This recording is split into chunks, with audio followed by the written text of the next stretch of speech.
First ஒரு square paper எடுத்து triangle ஷேப்பில் மடிச்சுக்குவோம்.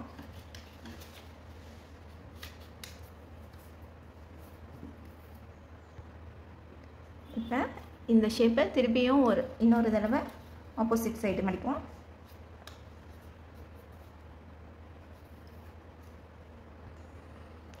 நெக்ஸ்ட் ஸ்டெப்பு இதை இன்னொரு தடவை ஃபோல்ட் பண்ணிக்கலாம்.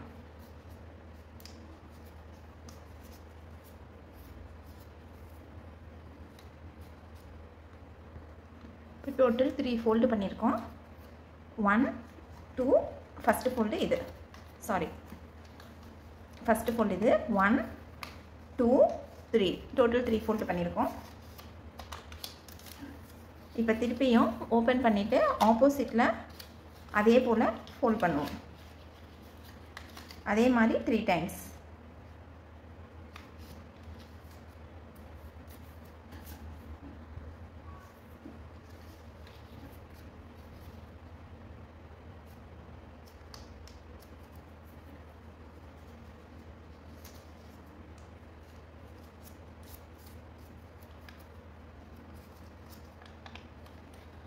இப்போ நமக்கு சின்ன சின்ன ஸ்கொயர்ஸாக இருக்கிற மாதிரி தெரியும். இப்போ வந்து பார்த்திங்கன்னா இந்த 4 கார்னரில் சின்னதாக ஒரு இருக்கும் இல்லையா, ஃபஸ்ட்டு ஃபோல்டு கார்னர்ஸ்.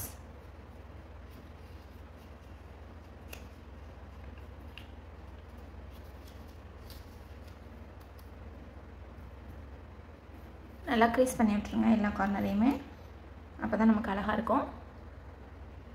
இப்போ ஏதாவது 2 சைட்ஸில் நம்ம இன்னொரு ஃபோல்டு பண்ணிக்கலாம்.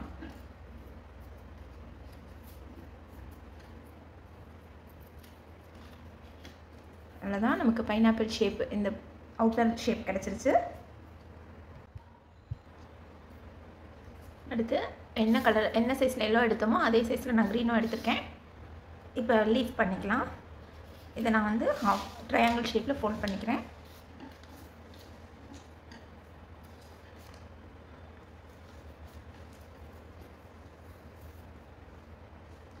திருப்பியும் இன்னொரு தடவை, திருப்பியும் இன்னொரு தடவை.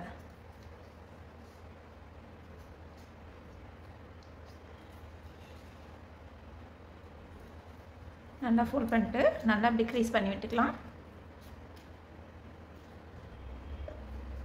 ஓப்பன் பண்ணிட்டு இந்த பார்ட் இருக்குல்ல, இதை வந்து இன்னும் ஒரு தடவை இப்படி, அதாவது ஒரு சைடு மட்டும் நல்லா க்ரீஸ் பண்ணி விட்டுக்கலாம். ஓப்பன் பண்ணிக்குவோம். அதே போல் இப்போ இந்த சைடு பண்ணிக்கலாம்.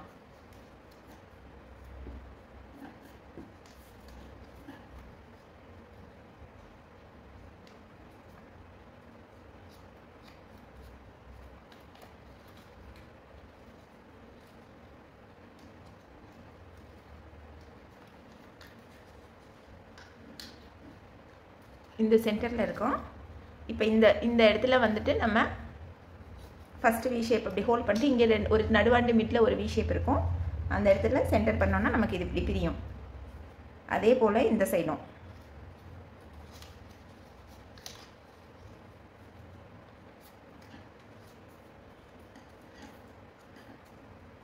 அவ்வளோதான். லீஃப் பார்ட்டு முடிஞ்சிருச்சு. இப்போ நம்ம இந்த பைனாப்பிளை வந்து இந்த இடத்துல நம்ம ஸ்டிக் பண்ணிடுவோம். இந்த இடத்துல ஒரு க்ளூ போட்டு ஸ்டிக் பண்ணிடலாம்.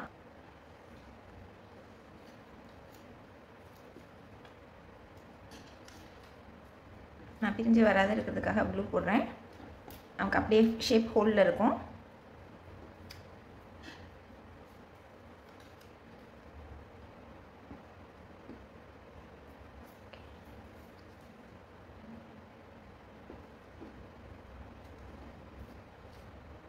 இப்போ இந்த இடத்துல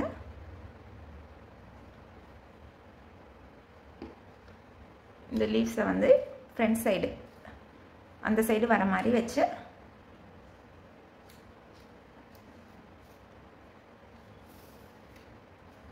அவ்வளோதான். நம்மளுடைய பேப்பர் பைனாப்பிள் ரெடி ஆயிடுச்சு. ஆரிகேமியில் ரொம்ப ஈஸியாக இருக்கும். ட்ரை பண்ணி பார்த்துட்டு எப்படி இருந்ததுன்னு கமெண்ட் பண்ணுங்கள். தேங்க்யூ.